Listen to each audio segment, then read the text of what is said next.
Good afternoon, my name is Dr. Caleigh. Hi, Caleigh. What brings you and your son in today? Well, he seems to be, we would like a neural consult because he seems to have issues with his memory, Okay.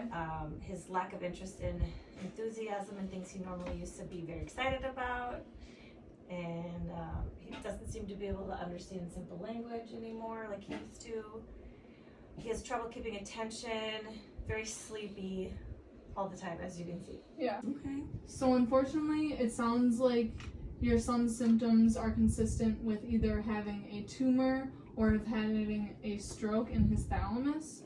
So some more symptoms to watch out for would be trouble processing sensory information, impaired movement, chronic pain, sleep disorders, as he's also very sleepy right now, vision problems, including vision loss or light sensitivity. Okay, so where is the thalamus? So the thalamus is in your brain. It lies above your brainstem, in the middle of your brain. And then although it looks like a single structure, you actually have two side by side, one in each hemisphere of your brain. Being that it's located in the center allows for nerve fiber connections to reach all areas of your cerebral cortex. Okay. So what is the thalamus? Good question. So it's the relay station of all incoming motor and sensory information, like hearing, taste, sight, and touch. But it's actually not where the sensory information goes for smell. Each sensory function has a thalamic nucleus that receives, processes, and transmits the information to its related area within your cerebral cortex. It prioritizes attention, which is why he might be unenthusiastic about things that he used to be enthusiastic about.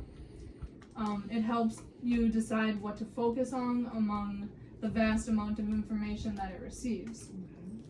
It has a key role in keeping him awake and alert, which is a possible reason why he's so sleepy right now. It's connected with structures of your limbic system, which is involved in processing and regulating emotions, formation and storage of memories, sexual arousal, and learning. It's a part of the dicephalon, which is made up of 4 parts, including the thalamus, the hypothalamus, the subthalamus, and the epithalamus. Got it. I know it's a lot to take in right now. Okay. So how does this all work? I mean, yeah. So sensory impulses, information, travels through nerve fibers from your body through brain structures to your thalamus.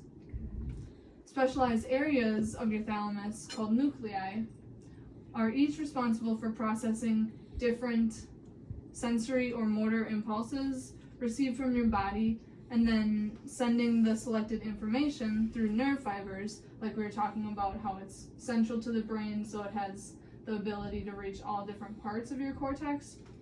It sends that information through nerve fibers to the related area of the cerebral cortex for interpretation. So now I'm going to go through all of the nuclei that it transports to. So the first one is anterior nucleus. That is the function of memory, emotions, behavior regulation, and that's connected to the hypothalamus. So it projects to the cingulate gyrus. Then you have the dorsomedial nucleus, and that functions in emotional behavior and memory, attention, organization, planning, and higher cognitive thinking. That projects to the prefrontal cortex and the limbic system. Then we have the ventral posterolateral nucleus, and that functions in relay sensory information such as temperature, pain, and touch. And that projects to the somatosensory cortex. Then you have the ventral posteromedial nucleus, and that functions in relay information from the face. So like if I were to touch you on the face, that will go then to that nucleus.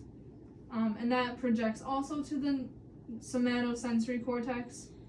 Then we have the ventral anterior nucleus, and that functions in relaying motor information about movement or tremors. And that projects to the substantia nigra premotor cortex, reticular formulation, and corpus stratum. And then we also have the ventrolateral nucleus, and that relays motor information, so anything including with like movement, touch, that projects to the substantia nigra premotor cortex, reticular formulation, and corpus stratum, just like the last one. Sure. And then we have the lateral posterior nucleus, and that functions in cognitive, determines prominent visual stimuli, and that projects to the visual cortex. So that's why I need you to watch for any vision loss or light sensitivity if he is awake.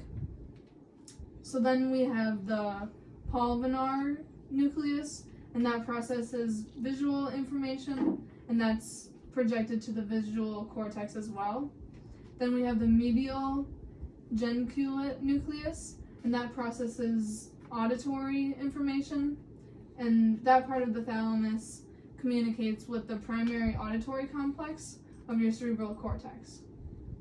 And then the last two, the last second one is the lateral geniculate nucleus, and that processes visual information, and it communicates with the visual cortex of your cerebral cortex. So of course it's a lot of sensory information because you have multiple nuclei for vision. And then the last nuclei is the reticular nucleus, and that makes up for the outer covering of the thalamus. It influences the activity of other nuclei within the thalamus, so it's kind of like the headquarters. It doesn't project to the cerebral cortex.